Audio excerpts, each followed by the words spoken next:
Good morning, students. Welcome to the physics class. This is Digvijay Singh, 10th standard. हम लोग अपने पूरे chapter के एकदम लास्ट टॉपिक में हैं. Today is the last video of this whole class, this whole chapter, effects of electric current. We are on question number 12. हम लोग अपना एक्सरसाइज कर रहे हैं क्वेश्चन नंबर 12 और उसके ऊपर 4 ही क्वेश्चन है. तो question A B C D ऐसा करके 4 ऑप्शन है. तो मैं आपको एक एक करके एक न्यूमेरिकल आपको बताता हूँ. So question number 12A. Okay. Heat energy is being produced in a resistance in a circuit at a rate of 100 watt. The current of 3 ampere is flowing in the circuit. What must be the value of resistance? तो आपको पता है हमारे question solve करने का कैसा style है. पहला हमेशा आप क्या लिखेंगे. सबसे पहला क्वेश्चन में कभी भी कुछ न्यूमेरिकल होगा आप सबसे पहले क्या लिखेंगे, गिवन. तो गिवन में हमको यहाँ पे क्या क्या है, हमको पावर दिया हुआ है 100 वैट. जो भी क्वेश्चन है उसमें गिवन डेटा जो भी होता है वो लिख लेना चाहिए. फिर हमको करंट दिया हुआ है 3 एम्पियर. ठीक है, इतने ही 2 ही चीज हमको गिवन है. ओके, और हमसे वो पूछ क्या रहा है, टू फाइंड में क्या है, टू फाइंड में वो हमसे पूछ रहा है what is the resistance of the, what is the value of the resistance. ठीक है, अब आप सोचिए फॉर्मूला यूज्ड. तो कौन कौन से फॉर्मूले हैं जो हम इसमें यूज कर सकते हैं. रेजिस्टेंस, पावर और करंट के कनेक्शन में कौन कौन से फॉर्मूले हैं. सो आपको एक फॉर्मूला पता है P is equal to VI, पर उसी में V is equal to IR, तो फिर वो I, तो ये P is equal to I square R एक फॉर्मूला बनता है. तो एक हम ये फॉर्मूला यूज करेंगे P is equal to I square R, and I think इस फॉर्मूले से ही हमको इसका आंसर मिल जाएगा. तो आइए देखते हैं इसका सॉल्यूशन. ठीक है, तो आप ध्यान रखना, आपको जब भी मैं कोई न्यूमेरिकल क्वेश्चन दूं या एग्जाम में आए तो इसी फॉर्मेट में लिखना है आपको. क्वेश्चन को पहले अच्छे से रीड कीजिए, समझिए उसमें क्या गिवन डेटा है वो लिखिए यहाँ पे. फिर आपसे पूछा क्या गया है आपको क्लियर होना चाहिए कि मेरे से पूछा क्या है, मेरे को निकालना क्या है, एंड देन फाइनली कौन कौन से फॉर्मूले को यूज करना है. तो आइए ट्राई करते हैं इसको सॉल्व करने का. ठीक है, तो चलिए, हमसे पूछा गया है रेजिस्टेंस क्या है, तो हम ये वाले फॉर्मूले से यूज करेंगे. तो P upon I square, simple. P की वैल्यू कितनी है, P की वैल्यू 100, I की वैल्यू कितनी है 3 का स्क्वायर 3 इंटू 3 9, मतलब सिंपल है आंसर 100 अपॉन 9. 100 अपॉन 9 को अगर आप सॉल्व करेंगे तो 9 1 जा 9, 1 कैरी, फिर से 9 1 जा 9 डॉट, फिर से 1 कैरी, 9 1 जा 9, 9 1 जा 9. सो 11.1111 चलते जाएगा ओम. एंड आई थिंक आपकी बुक में वो आंसर्स दिए रहते हैं, तो वहां पे भी यही आंसर है 11 ओम्स. ठीक है, तो हमारा क्वेश्चन नंबर 1 हो गया. Question number 12A. ओके, समझ में आ गया सबको 12A. अभी हम लोग क्वेश्चन नंबर 12B देख रहे हैं. फिर से क्वेश्चंस पढ़ लीजिए एक बार. 2 tungsten bulbs of wattage 100 watt and 60 watt power work on 220 volt potential difference. If they are connected in parallel, how much current will flow in the main conductor? ठीक है, तो जो क्वेश्चन है पहले आप उसको पढ़ के समझ लीजिए. सपोज, और मैं आपको फिर से एक दूसरा एक और आइडिया बता रहा हूं, जितना ज्यादा हो सकता है उतने डायग्राम्स बनाइए कभी भी क्वेश्चन सॉल्व करने से पहले क्वेश्चन को समझने के लिए. सो 2 टंगस्टन बल्ब्स, तो मैं 2 बल्ब्स लूंगा, उनको डायग्राम के थ्रू दिखाऊंगा. बराबर, 2 टंगस्टन बल्ब्स ऑफ 100 वैट, और यहाँ पे ये 100 वैट का बल्ब है और ये 60 वैट का बल्ब है. ये आपको पता होगा, हम लोग घर पे अलग अलग वैटेज के बल्ब्स आते हैं हमारे पास, तो अलग अलग वैटेज के बल्ब्स हम लोग यूज कर रहे हैं. Work on 220 volt potential difference, तो वो यहाँ पे 220 वोल्ट्स पे कनेक्टेड हैं, पोटेंशियल डिफरेंस पे काम कर रहे हैं. So if they are connected in parallel, how much current will flow in the main conductor. तो ओके, अभी देखिए उन्होंने क्वेश्चन ही चेंज कर दिया, तो मेरा ये डायग्राम गलत है. तो इसके लिए आपको क्वेश्चन अच्छे से 2-3 बार पढ़ना है और समझना है. अभी यही क्वेश्चन है, डायग्राम भी यही है, पर वो पैरेलल में कनेक्टेड है. मतलब मेरा एक बल्ब यहां लगा हुआ है और दूसरा मेरा एक बल्ब यहां लगा हुआ है, और वो दोनों पैरेलल में कनेक्टेड है 220 वोल्ट को. ठीक है, तो देखिए पहला तो अगर आप गिवन ही अच्छे से लिख लेंगे, डायग्राम बना लेंगे, आधा क्वेश्चन आपका इधर ही सॉल्व हो जाता है। अब ठीक है, तो let us start with given. इस क्वेश्चन में गिवन क्या क्या है देखिए, पहला है, मैं इसको बोलूंगा P1 100 वाट, P2 60 वाट और मैं V बोलूंगा 220 वोल्ट, बराबर।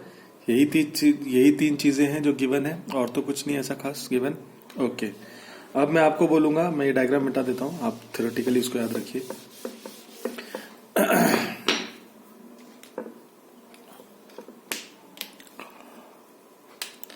अब if they are connected in parallel how much current will flow through the main conductor, तो वो पूछ क्या रहे हैं, टू फाइंड क्या है हमारा, टू फाइंड है मेन आई, जो मेन कंडक्टर से आई बह रहा है वो, जो इधर से बह रहा है वो नहीं।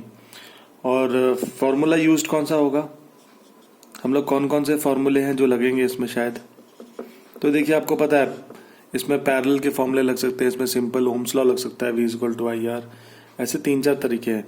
तो ओम्स लॉ है, V equal to I R, parallel का फॉर्मूला है 1/r equal to 1/r1 plus 1/r2, तो ये 2 फॉर्मूले लग सकते हैं। एंड ऑफ कोर्स पावर का फॉर्मूला है power is equal to V I, और तो जैसे हमने V is equal to I square R पहला देखा था, वैसे ही दूसरा भी एक फॉर्मूला होता है V square by R, so power is equal to V square by R, एक ये फॉर्मूला है, ये भी लग सकता है। तो देखिए आइए अब इसको हम सॉल्व करके देखते हैं और समझते हैं क्या है इसका सॉल्यूशन। ठीक है, तो to find and formula used, अब हमें इसको सॉल्यूशन ढूंढना है। हम क्या करते हैं, थोड़ा सा हमको बोर्ड लगने वाला है, डायग्राम भी बनाना पड़ेगा वापस। तो इसको समझाने के लिए अच्छे से मैं क्या करता हूँ, पहला तो आपको इसका एक छोटू सा डायग्राम बना देता हूँ। ऑफकोर्स आपके पेज में बड़ा सा बनाइए, पर क्योंकि हमारे पास यहाँ पे पेज का कंस्ट्रेंट है, ये पहला बल्ब है छोटू सा, ये दूसरा बल्ब है, और ये दोनों प्रैक्टिकली पैरेलल में कनेक्टेड है इधर 220 से। ठीक है, यहाँ पे था 100 वाट, यहाँ पे था 60 वाट। क्लियर है, आपको दिख रहा है ये। अब क्वेश्चन समझिए, उसका क्वेश्चन है कि आपका मेन कंडक्टर में कितना करंट फ्लो रहा है, मतलब ये वाला करंट I। अगर ये करंट है I1 और ये करंट है I2, तो ये मेन I पूछ रहा है। तो आपको पता है I क्या होगा, I1 plus I2। Individually parallel में जो 2 ब्रांचेस में करंट है उन दोनों का एडिशन करेंगे तो मेन ब्रांच का करंट मिलेगा I। अब मुझे I1 निकालना है, तो क्या करना पड़ेगा, I1 निकालना है मुझे, P दिया हुआ है, वहां पे P1 दिया हुआ है और V1 भी दिया हुआ है। तो अभी हमने एक फॉर्मूला देखा P is equal to VI, बराबर। तो उसी से I is equal to P by V, so P1 by V1। Similarly I2 क्या होगा मेरे लिए, P2 बाई V2। इस I1 का क्या फॉर्मूला बनेगा, P1 बाई V1। इस I2 के लिए क्या बनेगा, P2 बाई V2। अभी P1 आपको गिवन है 100, V1 और V2 दोनों सेम ही है क्योंकि पैरेलल है, तो इसमें V1 V2 सेम है 220। सिमिलरली P2 क्या है 60 और V2 क्या है 220। आपको समझ में आ रहा है। तो अभी देखिए हमारा टोटल I क्या था, I1 प्लस I2, तो मैं इसका 100 बाई 220 प्लस 60 बाई 220, इसको अगर मैं सॉल्व करूंगा तो 220 कॉमन है, ऊपर 160 आ गया, 0 से 0 उड़ गया, 16/22 आप सॉल्व कीजिए तो ये आ जाएगा 8/11। अभी अगर 8/11 को सॉल्व करेंगे तो क्या आएगा आंसर, 8/11 को सॉल्व करेंगे तो क्या आएगा, 0.80 हो गया, 77, 80 के बाद 77 तो कितना बचा, 33 मतलब 2, 22, फिर से 8 बचा, फिर से 7, फिर से 2, चलता रहेगा ये 0.727। और ये करंट था तो हमारा क्या आंसर होगा, 0.727 एम्पियर। आइए चेक करते हैं हमारा न्यूमेरिकल सही है या गलत। ये देखिए आपका आंसर है 0.72 एम्पियर। सो आई थिंक हमारा आंसर परफेक्ट है, राइट है। तो आई थिंक आपको ये समझ में आया होगा। इसमें ध्यान रखने वाली बात यही थी, ये दोनों बल्ब पैरेलल में थे और उसमें आपको वोल्टेज दिया था और आपको मेन करंट निकालने को बोला था। तो मेन करंट दोनों करंट का इंडिविजुअल एडिशन है, इसमें ये फॉर्मूला यूज किया, सिंपल क्वेश्चन था। ओके आइए question number C. Okay question number C, who will spend more electrical energy, 500 watt TV set in 30 minutes or 600 watt heater in 20 minutes? ठीक है, तो अभी देखिए क्वेश्चन नंबर सी का हम पहले क्या कर लेते हैं, गिवन लिख लेते हैं। तो पहला है हमारे पास P1 is equal to 500 watt and उसके साथ हमको मिला है T1, टाइम दिया हुआ है 30 मिनट्स। ओके, और फिर P2 है हमारे पास 600 वैट और टाइम 2 दिया हुआ है 20 मिनट्स। ठीक है, ये इतनी चीज हमको गिवन है। हमको फाइंड क्या करना है। ओके, क्वेश्चन क्या है, who will spend more electrical energy पूछा है। तो हमसे पूछा गया है कि E1 और E2 के बीच में रिलेशन क्या है, ये हमें पता करना है। E1 और E2 के बीच में रिलेशन क्या है, मतलब ग्रेटर टू, इक्वल टू या लेस देन, कि कौन सा बड़ा है, E1 बड़ा है कि E2 बड़ा है, या E1 E2 दोनों छोटे हैं, या E1 छोटा है या E1 बड़ा है, ऐसा। ओके, अब हम इसमें कौन सा फॉर्मूला यूज करेंगे, इसमें हम लोग कौन सा फॉर्मूला यूज करेंगे। ये हो गया हमारा गिवन, ये हो गया टू फाइंड। अभी मैं बता रहा हूं आपको फॉर्मूला यूज। सो आपको पावर पता है, power is equal to work done upon time, work done is energy upon time. So what is energy, power into time, ये फॉर्मूला यूज करेंगे। Energy is equal to power into time. ठीक है, आपको click कर रहा है कौन सा फॉर्मूला यूज करेंगे, energy is equal to power into time. तो अब इसी सेम कॉन्सेप्ट को अगर आप आगे लेके जाएंगे, सो ये E1 is equal to P1 into T1, similarly E2 is equal to P2 into T2, बराबर। डाल दीजिए वैल्यूज। सिर्फ आपको T1 में याद रखना है कि ये सेकेंड्स में होता है, मिनट्स में नहीं होता है। सो P1 था आपका 500, T1 था आपका 30 मिनट्स था, तो उसको 60 में सेकेंड्स कर दीजिए मल्टीप्लाई। इसको सॉल्व कर लो, 1 2 3 4 0 लगा दो पीछे, 1 2 3 4 6 5 जा 30, 30 3 जा 90। क्लिक कर रहा है आपको मैंने क्या किया, या 5 3 जा 15, 15 6 जा 90। सो 90 के पीछे 50, इतना जूल्स। एनर्जी हमेशा जूल्स में होती है, याद रखिए। सो अगर मैं इसको 1 2 3 4 5 6 करूं तो ये हो गया 0.9 मेगा जूल। क्लिक कर रहा है आपको, 0.9 मेगा जूल। सिमिलरली E2 की वैल्यू क्या हुई, आइए E2 निकालते। तो P2 था 600 और T2 था 20 मिनट्स, पर उसमें 60 सेकेंड्स, बराबर। तो इसके पीछे भी 1 2 3 4 0, 1 2 3 4 0। अब इसको सॉल्व कर लीजिए, 6 6 जा 36, 36 इंटू 2 72, या फिर ऐसा कर लीजिए 6 2 जा 12, 12 6 जा 72, तो ये 72 हो गया। अगर मैं इसको अब 72 के पीछे 4 0 है, तो 1 2 3 4 5 6 इसको बनाऊं तो ये बनता है 0.72 मेगा जूल्स।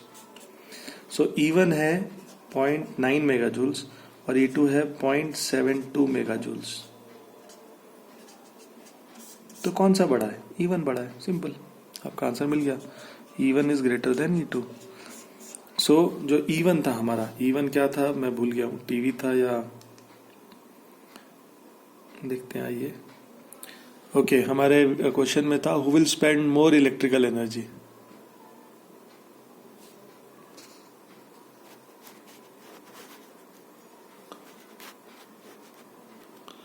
तो हमारे क्वेश्चन में था who will spend more electrical energy, तो आंसर है टीवी सेट, क्योंकि E1 जो हमारा था वो टीवी सेट था। ओके, तो E1 आपका सही आंसर है और वो इलेक्ट्रिकल है। अब हमारा लास्ट क्वेश्चन D, आइए उसको भी कर।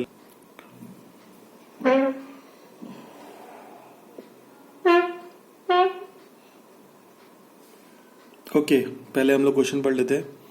An electrical iron of 1100 watt is operated for 2 hours daily. What will be the electrical consumption expenses for the month of April? The electrical company charges per unit of energy. ठीक है, तो फिर से हम लोग वही तरीका करेंगे। पहला क्या लिख लेंगे, गिवन। गिवन में क्या क्या दिया आपको पहले वो लिख लीजिए। पहला दिया है पावर 1100 वैट। ओके, फिर आपको टाइम दिया हुआ है 2 hours daily, per day use होता है ये, बराबर है। Okay, what will be the month of experience. Okay, और हमारा रेट है, क्या रेट है हमारे पास, ₹5 पर यूनिट, ₹5 पर यूनिट लग रहा है। ओके, और एक और चीज है, हमको अप्रैल का महीना दिया हुआ है। अप्रैल का महीना मतलब जनवरी, फरवरी, मार्च, अप्रैल, 30 डेज, बराबर। अप्रैल के महीने में 30 डेज ही होते हैं। तो अब ये पूछ रहा है कि पूरी, हाँ, तो अभी नेक्स्ट हमारा वही होगा टू फाइंड में हमको निकालना क्या है, टोटल खर्चा कितना है हमारा, एक्सपेंडिचर कितना हुआ, पूरा मंथली बिल कितना आया। ओके, अब फॉर्मूला यूज्ड में आपको पता है 1 kWh क्या होता है, आपको पता है शायद, 1 यूनिट इज 1 kWh, इसको 1 यूनिट बोलते हैं। ये पहला चीज है। दूसरा है आपको एनर्जी का पावर अभी पता है, पावर इनटू टाइम। बस यही एक फॉर्मूला है मेरे ख्याल से, तो और कुछ नहीं है इसमें। तो आइए इसको सॉल्व करते हैं, ठीक है।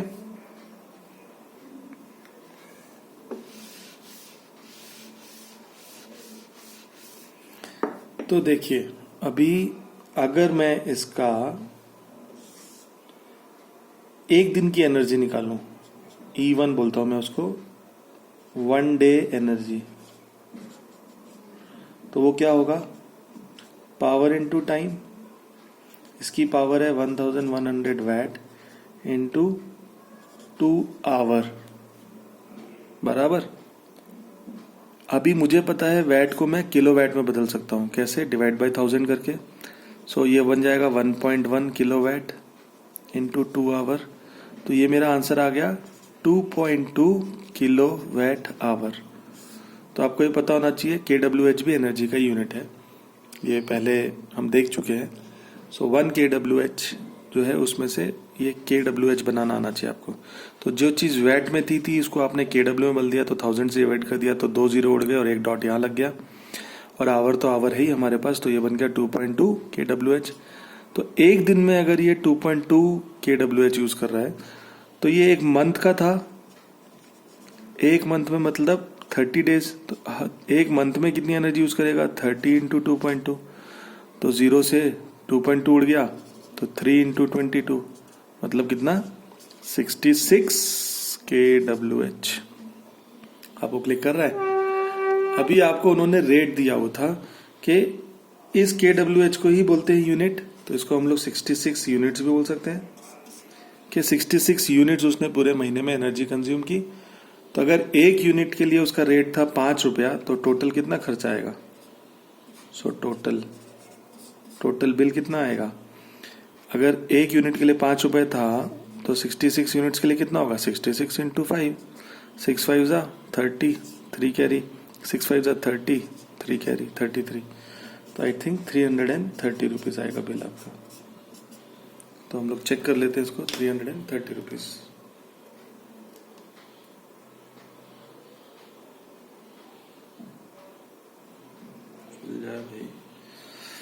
जी हाँ, हमारा आंसर सही है।